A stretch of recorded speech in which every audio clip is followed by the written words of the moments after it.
receiver Aaron Fuller, the former Husky, is signed with the Seahawks on draft night. And Aaron, what's it been like for you in the NFL and your experience with the Seahawks?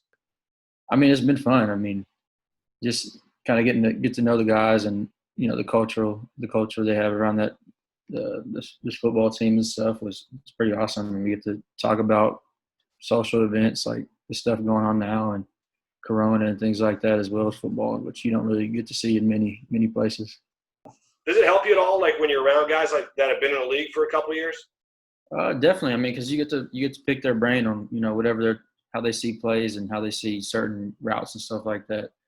I know Tyler actually lives right down the street from me, so I think of mine was trying to get connected with him in whatever way possible. That's pretty convenient, huh? Exactly. Has he told you anything? Like, you know, have you had a chance to chat with him much? Not just yet. I mean, I remember seeing him right before I got picked up. Was at a Target right down the street from my house. And so, I mean, obviously, we weren't on the same team or anything then, but yeah, I got to see him then. And after he kind of knew it was me and I got picked up, he was like, "Yeah, come over whenever you want." You know, he's pretty welcoming. Take it back to the draft and why did you choose Seattle? I mean, I thought it was just the best fit for me. I mean, you're going into an environment where, you know, I've been there for 3-4 years while in college. And then before the draft, I mean, just receiver numbers, you know, they look fairly slim there compared to everybody else. And, you know, just the environment, I think it was a lot like UW and where you have a voice and you're not really belittled by anybody and they kind of respect who you are as a player. And so I thought I could, you know, my game would fit right in there, and same with my personality.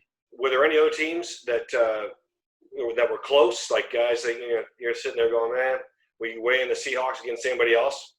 Yeah, I mean, the Chargers were up there, definitely, and then Texans and then the Raiders, but the Raiders picked up probably 3 or 4 receivers throughout the draft. So, I mean, they kind of got knocked off the list pretty quickly. Yeah, so you kind of look at that, huh? Like there's got to be some research on your end and your agent's end to say this is probably your best opportunity. Exactly. I mean, throughout the draft, you kind of see who gets picked up and who picks up receivers and all that kind of stuff. And then even before the draft, who they have and, you know, how their offense operates and things like that to, you know, give you the best fit. You know, I've read a lot of headlines about you, and one of them said Seahawks may have struck gold with undrafted receiver Aaron Fuller. When you read those types of headlines, you know, how does that make you feel?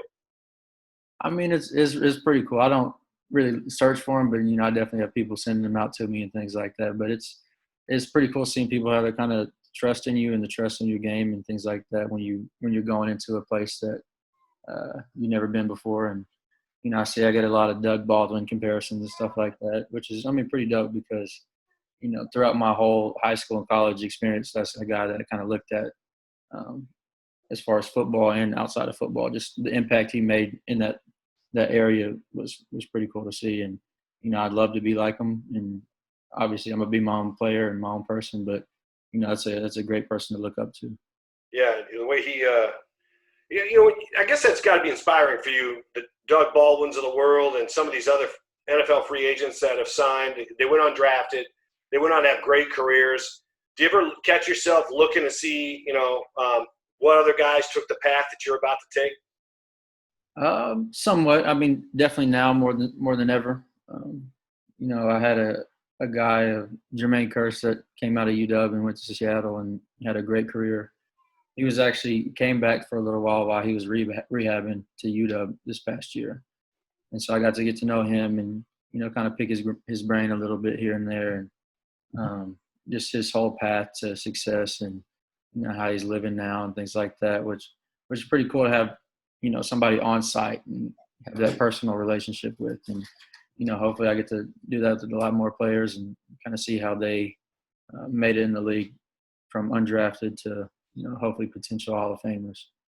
So I got to ask you to brag about yourself a little bit, because I've read about you and everybody's saying these nice things about you. And I know for you want to block out the noise and stay humble, but why are all of these publications and analysts saying this about Aaron Fuller? What is it that you bring to the game that has people excited? I mean, I'm just a very savvy player. I grew up in Texas where, my dad was a coach for the longest time and was my coach. And, so I've been around the game of football for a long time and, very intellectual about it. So I think, I'm just always in the right spot at the right time. I can make great plays here and there.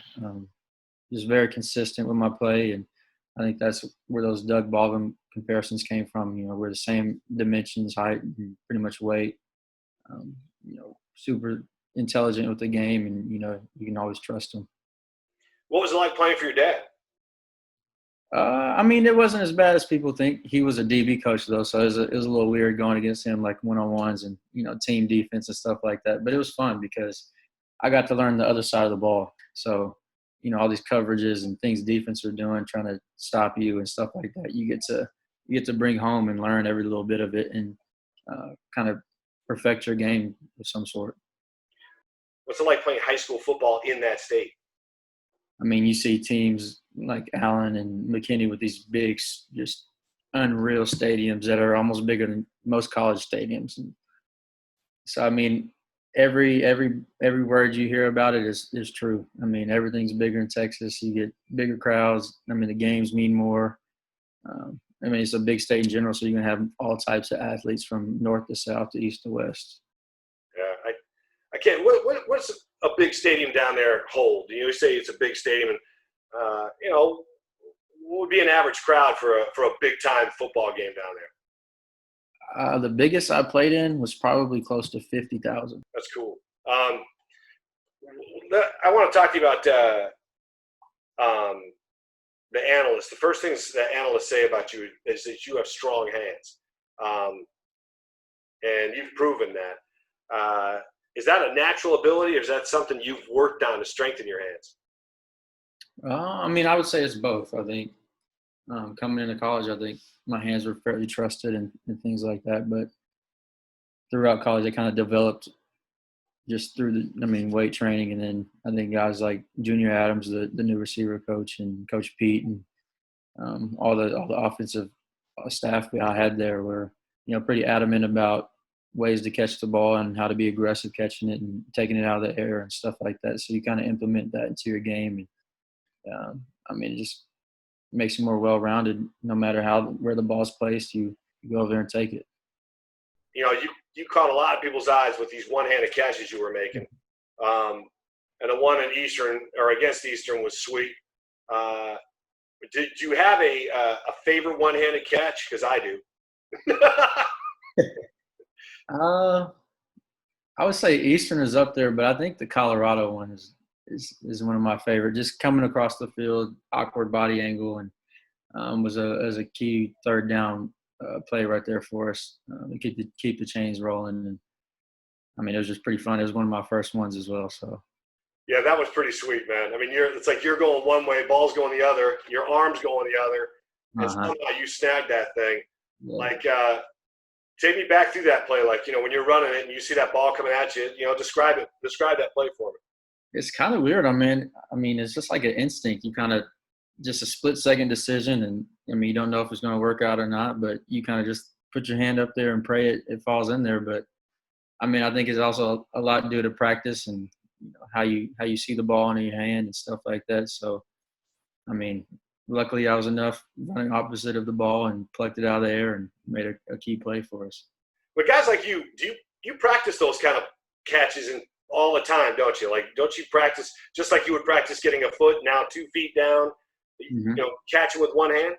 Yeah, you got to practice everything. You see the likes of Odell and Jarvis Landry and all those type of guys just implement that into their game and stuff like that. And so, you want to practice any type of catch, one hand, two hand, underhand, doesn't even matter how it is, as long as you can catch the ball. But a big thing for Coach Pete when we were at UW was he hated the one hand to catch. So a lot of that I had to sneak outside of practice and kind of just do it on my own. What if he saw you practicing one-handed catches? Like, would you? It was more so if it was a two, you could catch it with two, and you try to put up one, he'd get pretty frustrated with it. So, the best you could, you try to get two hands on the ball with him around. All right. So after the Colorado catch, did he say anything? Nah, when it happens in games, he loves it up. So, you kind of just get lucky with those ones. Yeah, what can you say after that catch?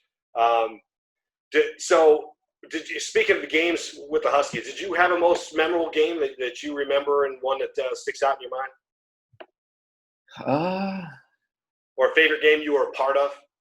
I mean, I would say the favorite game I was a part of is either the Pac-12 championship or the playoff run. In 2016, those two are great games. Just, I mean, not only for the football team but for just the culture of UW. But I would say my favorite is the snow game against Wazoo. Just because, I mean, it was just a lot of fun. It's like being a kid again. You're just out there playing in the snow, loving every bit of it, playing a game you just love, and catching punt returns in that game were wild. And I was just laughing the whole game. And you get to beat up on the Cougs, which is always fun. I talked to a couple of Huskies that have, they're in your situation, and they've said the same thing, that they have some memorable games. But man, Nick Harris, he swears that Apple Cup was his favorite moment in life. Period. That's how much he enjoyed it. So, I mean, when you hear your teammates talk about that, it makes you kind of realize just how big it is to beat those guys, huh? Yeah, no, it's fun. I mean, that game is always hyped up, and one of the favorite ones every year, right around Thanksgiving. So all the families are watching it. Any of them there split down the middle, Wazoo, UW, and they bring intensity to it, which makes it even more fun. Yeah, that snow was awesome though. Like, so when it snows, you're not dreading it. You're sitting on the sideline. Do a lot of the guys just get jacked up because it's like, they're not dreading it, the fact that you're not going to be able to move the football. It's going to be a different kind of game. It seems like you guys embraced it. Yeah, no, it was fun. You could tell we loved it so much that we were out there, making snow angels and playing, just throwing around snowballs and stuff like that after the game was over. Yeah. Well, you bring up special teams and punt returns. A lot of guys in the NFL, especially in your situation as undrafted free agent rookies, that's how you make the team. And you know that. There's no secret. So what's it like being a punt returner? Like, hey, what kind of mentality do you have to have? I mean, it's a pretty reckless position. If you do the wrong thing, and it's either a turnover or you're getting smacked. So you got to have a lot of trust in your ability to catch the ball and make a move, and the people blocking for you. And so, I mean, if you make one move and get it right, it can be a big play and a game changer. So it's a good mix between being smart and being reckless. Is the best I can say, because there's a lot that can go good and a lot that can go bad.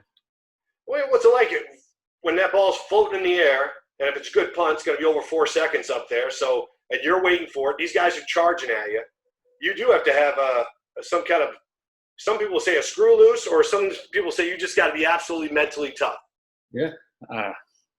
It takes the right person to be back there, because, I mean, when that thing's soaring in the air and you have people just hunting down for you, I mean, I would say it's one of the longest plays in football, because that ball's in there for so long. And then, I mean, you got to catch it and make a move and do whatever you can to, make a play. So, yeah, the scariest part is when the ball's in the air, because that thing's up there for a while, especially in the NFL. That thing is up there for a while. And you don't know how it's going to move, especially if there's wind and stuff involved. And, yeah, you gotta spend a lot of time and effort into it. Do you ever remember getting clocked on a punt? Or have you always been able to avoid that? I don't think I have yet. I don't think you have either, man. I mean, I like big hits in football games, and I usually show them, and I don't remember you getting hit at all like that was worth showing.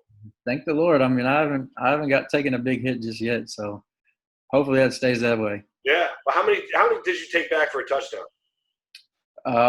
In college, I think 1 or 2. I think just 1. Just the BYU one? Yeah, I think it was just the BYU one. That was sweet. That was a long one too. Yeah. That one almost brought me to tears. I mean, it was the first one, so it was like, I mean, it was like just taking the belt off after a long day. You just feel so good and so relieved after getting that first one, and just feels good. Yeah, man. Most of us will never have that feeling. So you're saying when that opened up and you knew you had a chance to take it to the house and you got there, it was kind of overwhelming emotionally, huh? It was. I mean, I went my whole junior year without having one.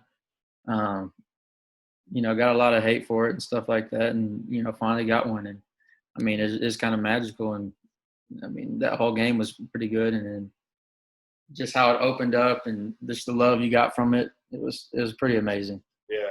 Well, that's awesome. You had a chance to do that too. That's to have that in your college career. When you say you got a lot of hate, is that like from teammates saying, when are you going to take one back? I mean, yeah, here and there, but it also fans. I mean, Really? I don't think I had the best returning my junior year.